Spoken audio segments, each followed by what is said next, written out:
हिमालय की गोद में जहां बर्फ से ढके पहाड़ आकाश को छूते हैं, वही स्थित है पवित्र कैलाश पर्वत, भगवान शिव का निवास स्थान। ये वही स्थान है जहां से पूरी सृष्टि के पालनहार, संहारकर्ता और योगियों के देवता भोलेनाथ अपनी दिव्य लीला रचते हैं। बहुत समय पहले की बात है।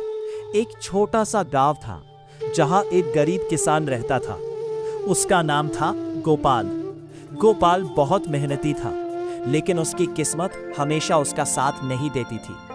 खेत में फसल कभी ठीक से नहीं होती, घर में गरीबी का आलम था और ऊपर से परिवार की जिम्मेदारी। फिर भी गोपाल के दिल में भगवान शिव के प्रति अटूट श्रद्धा थी।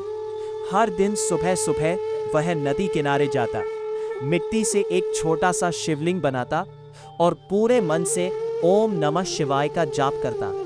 उसके पास ना तो फूल होते, ना ही चढ़ाने के लिए कुछ खास, लेकिन उसकी सच्ची भक्ति ही उसकी सबसे बड़ी पूजा थी। एक दिन गांव में भयंकर सूखा पड़ गया। पानी की एक बूंद तक नहीं थी। लोग परेशान हो गए, पशु पक्षी मरने लगे। गोपाल का दिल भी टूटने लगा, लेकिन उसने अपनी भक्ति नहीं छोड़ी। उसने और भी अधिक श्रद्धा से भगवान शिव की पूजा शुरू कर दी। गांव वाले उसका मजाक उड़ाने लगे। वे कहते, तुम्हारे शिव कुछ नहीं करेंगे, अगर करते तो अब तक बारिश हो जाती। लेकिन गोपाल ने उनकी बातों पर ध्यान नहीं दिया। वो जानता था कि सच्ची भक्ति कभी व्यर्थ नहीं जाती। एक रात जब गोपाल गहरी नींद में था, उसे एक सपना आया। सपने में स्वयं भगवान शिव प्रकट हुए।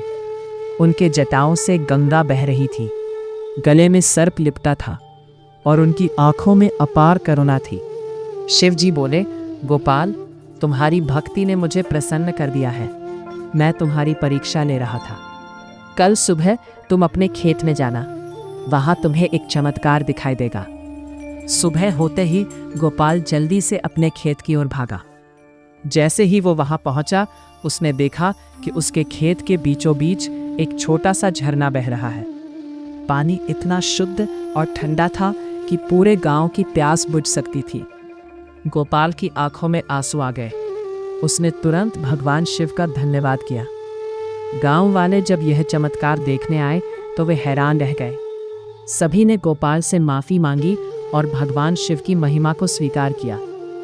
धीरे धीरे पूरे गांव में हरियाली लौट आई। फसलें लहलहाने लगीं और लोगों का जीवन फिर से खुशहाल हो गया। गोपाल अब भी उसी सादगी से भगवान शिव की पूजा करता रहा, लेकिन अब वह गांव का सबसे सम्मानित व्यक्ति बन चुका था। इस घटना के बाद उस गांव में एक बड़ा मंदिर बनाया गया, जहां लोग दूर दूर से भगवान शिव के दर्शन करने आने लगे। गोपाल की कहानी हर किसी के लिए एक प्रेरणा बन गई कि सच्ची भक्ति, धैर्य और विश्वास से भगवान को पाया जा सकता है।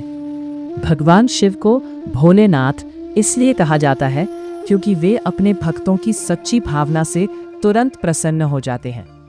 उन्हें बड़े बड़े यज्ञ या महंगे चढ़ावे नहीं चाहिए, बल्कि एक सच्चा दिल चाहिए।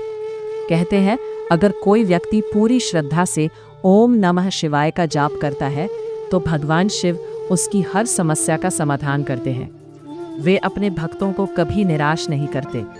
इस कहानी से हमें यह सीख मिलती है कि चाहे जीवन में कितनी भी कठिनाइयां क्यों न आए, हमें अपनी आस्था और विश्वास कभी नहीं खोना चाहिए।